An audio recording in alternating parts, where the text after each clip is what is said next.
Jake and his friends loved urban exploration. They spent their weekends exploring abandoned buildings and documenting their adventures. One day, they decided to explore an old asylum that had been abandoned for decades. The building was known for its dark history, with stories of mistreatment and mysterious deaths. As they approached the asylum, a sense of dread washed over them. The building loomed ominously, its windows broken and doors hanging off their hinges. Despite the unease, they pushed forward, their flashlights cutting through the darkness. The inside of the asylum was even creepier than they had imagined. The walls were covered in graffiti, and the air was thick with the smell of decay. As they moved through the halls, they heard strange noises, footsteps, whispers, and distant screams. They tried to dismiss it as their imagination, but the sounds grew louder and more persistent. In one of the rooms, they found old patient records scattered across the floor. The records detailed horrifying treatments and experiments conducted on the patients. As they read through the documents, they heard a loud crash from down the hall. Jake and his friends rushed to see what had happened, but found nothing. They continued exploring, their fear growing with each step. In the basement, they found a series of small dark cells. As they shone their flashlights inside, they saw shadows moving. One of Jake's friends swore he saw a figure standing in the corner of one of the cells. The air grew colder, and they felt an overwhelming sense of dread. They decided it was time to leave. As they made their way back to the entrance, the noises became deafening. They heard footsteps behind them, but when they turned around, no one was there. Panic set in, and they started to run. Suddenly, Jake tripped and fell. As he scrambled to get up, he felt a cold hand grab his ankle. He looked back to see a ghostly figure with hollow eyes staring at him. Jake screamed and kicked the hand away, running as fast as he could. They finally made it out of the asylum and didn't stop until they were back in their car.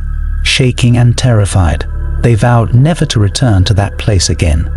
That night, Jake couldn't sleep. Every time he closed his eyes, he saw the figure's hollow eyes staring at him. He couldn't shake the feeling that something had followed them home. The next day, Jake noticed strange things happening in his house, objects moving on their own, whispers in the night, and cold spots. He realized that the asylum's ghost had latched onto him. Desperate for help, Jake reached out to a paranormal investigator. The investigator performed a cleansing ritual, and the activity eventually stopped. But the experience left a lasting scar on Jake and his friends. They had ventured into a place of darkness and brought something back with them.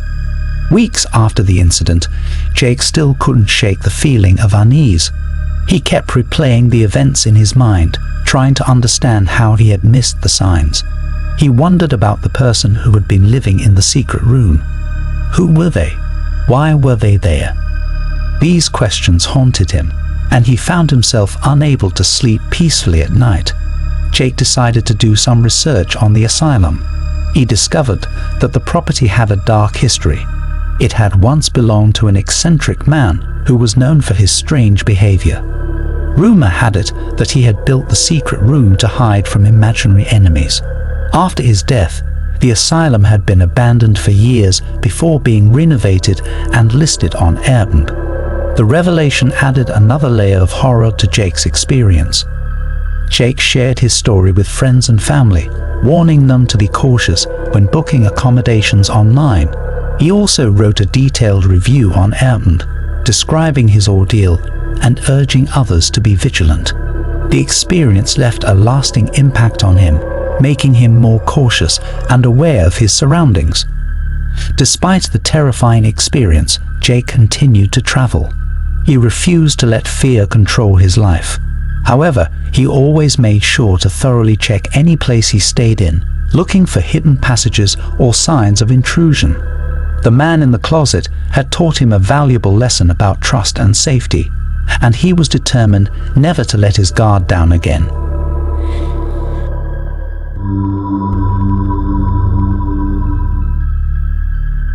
Laura and her boyfriend Tom were avid urban explorers. They loved the thrill of exploring abandoned places and uncovering their secrets. One weekend, they decided to explore an old hospital that had been closed for years. The hospital was rumored to be haunted, with countless reports of strange occurrences and ghostly sightings. As they entered the hospital, they were struck by the eerie silence. The halls were lined with old medical equipment, and the walls were covered in peeling paint. The air was cold and musty, and every step they took echoed through the empty corridors. They started their exploration on the ground floor, moving from room to room. In one of the rooms, they found an old operating table covered in dust. As they examined the room, they heard a faint beeping sound. It sounded like a heart monitor, but there was no electricity in the building. The sound grew louder and more persistent, filling the room with an unsettling rhythm. Laura and Tom decided to move to the upper floors. As they climbed the stairs, they heard footsteps behind them. They turned around, but no one was there. They continued up the stairs, the feeling of being watched growing stronger. On the second floor, they found a series of patient rooms. One of the rooms had a message scrawled on the wall in what looked like blood. "Leave ye now." Laura's heart raced as she read the message, but Tom insisted they continue. They entered another room, and the door slammed shut behind them. Panic set in as they tried to open the door, but it wouldn't budge. Suddenly, the room grew icy cold, and they saw their breath in the air. Laura felt a hand brush against her shoulder, but when she turned around, no one was there. She screamed for Tom to help her, but he was frozen in fear, staring at something behind her. Laura turned to see a ghostly figure standing in the corner of the room. The figure was a nurse, her face twisted in a grotesque expression of pain and anger. She floated towards them, her eyes locked on Laura. Desperate to escape, Laura pounded on the door, and it finally gave way. They ran down the hall, the ghostly nurse following them. They could hear her whispering, "You shouldn't have come here." The whispers grew louder and more menacing as they fled down the stairs and out of the hospital. Breathless and terrified, they drove away, vowing never to return. That night, Laura had nightmares about the ghostly nurse. She felt an overwhelming sense of dread and couldn't shake the feeling that they had disturbed something evil. Over the next few days, strange things started happening. Laura would wake up with unexplained bruises, and Tom heard whispers in the night. They realized that the ghostly nurse had followed them home. They sought help from a paranormal expert who performed a cleansing ritual. The activity eventually stopped, but the experience left them traumatized. Their passion for urban exploration was shattered by the horrors they encountered in the haunted hospital. They had ventured into a place of darkness and brought something back with them. Laura and Tom learned the hard way that some places are better left undisturbed. Determined to understand more, Laura and Tom researched the hospital's history. They discovered that it had once been a state-of-the-art facility, but over time, it had become known for neglect and malpractice. Patients often reported cruel treatment, and several mysterious deaths were covered up. The nurse they saw was likely a spirit trapped by the pain and suffering she endured in life. Laura and Tom shared their story with friends and online communities of urban explorers. They hoped their experience would serve as a warning to others about the potential dangers of exploring haunted locations. They also wanted to honor the spirits that remained trapped, hoping that sharing their story might bring some peace.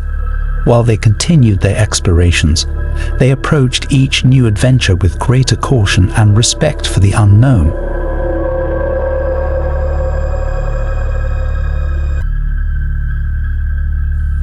Mark and his friends had heard stories about an old, abandoned school on the outskirts of town.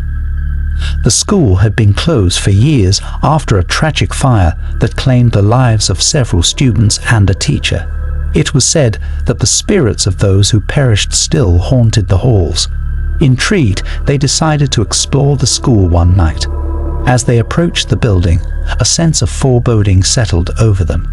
The school was a crumbling, decrepit structure with broken windows and graffiti-covered walls.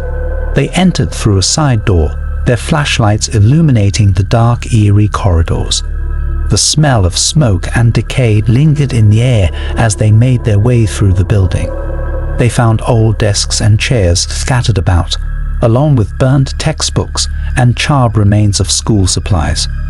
As they explored, they heard faint whispers and the sound of children laughing. In one of the classrooms, they found a chalkboard with a message written in white chalk, "Help US." Mark's heart pounded as he read the message, but his friends insisted it was just a prank. They continued exploring, the atmosphere growing more oppressive with each step. As they entered the gymnasium, the temperature dropped dramatically. They saw their breath in the air and felt an overwhelming sense of dread. Suddenly, the sound of a basketball bouncing echoed through the gym. They shone their flashlights around, but there was no one there. Then they heard the sound of footsteps running towards them. Panic set in as they realized they were not alone. They saw shadowy figures moving in the darkness, and the whispers grew louder and more insistent. Mark's friend, Lisa, screamed as she felt a hand grab her arm, leaving a cold, burning sensation. Desperate to leave, they ran towards the exit, but the doors wouldn't budge. The temperature continued to drop, and they could hear the voices of children crying and pleading for help. Mark felt a cold hand on his shoulder and turned to see the ghostly figure of a young girl, her face twisted in anguish. The girl whispered, "Help us," before vanishing into thin air. Mark and his friends finally managed to force the door open and fled the school. They didn't stop running until they reached their car and drove away as fast as they could. That night, Mark couldn't sleep. He kept hearing the voices of the children and seeing the ghostly girl in his mind. Over the next few days, strange things started happening. Objects moved on their own, and they heard whispers in the night. Mark realized that the spirits from the school had followed them home. Desperate for help, they reached out to a paranormal investigator. The investigator performed a cleansing ritual, and the activity eventually stopped. But the experience left a lasting scar on Mark and his friends. Their love for urban exploration was forever tainted by the horrors they encountered in the cursed school. They learned that some places are haunted by more than just memories, and that some spirits are desperate to be heard. The experience taught them to be cautious and respectful of the places they explored, knowing that not all stories are just legends. Mark decided to delve deeper into the history of the school. He discovered that the fire had started under suspicious circumstances, and many believed it was arson.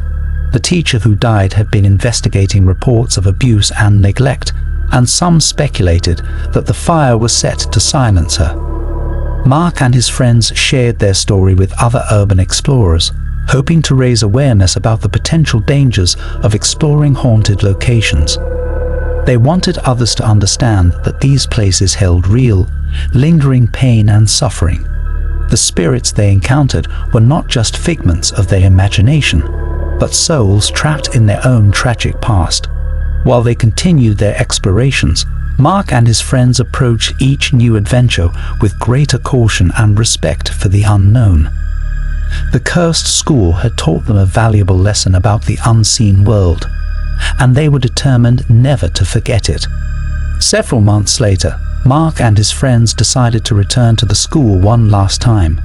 They felt compelled to help the spirits find peace. With the guidance of the paranormal investigator, they performed a ceremony to release the trapped souls. They brought flowers and candles, setting up a small memorial in the gymnasium. As they recited prayers and asked for forgiveness, they felt a profound shift in the atmosphere. The oppressive cold lifted, replaced by a gentle warmth. It was as if the spirits were finally at rest. Leaving the school for the last time, Mark felt a sense of closure. He knew they had done the right thing by acknowledging the pain and suffering that lingered there. The experience had changed him and his friends, making them more compassionate and aware of the unseen forces around them. They realized that urban exploration wasn't just about the thrill of discovery, but also about respecting the history and the spirits of the places they visited. Mark continued to share his story, hoping to inspire others to approach urban exploration with the same sense of respect and caution. He and his friends became advocates for preserving the history and memories of abandoned places, ensuring that the stories of the past were not forgotten. The cursed school had left an indelible mark on their lives, but it had also brought them closer together and opened their hearts to the mysteries of the unknown.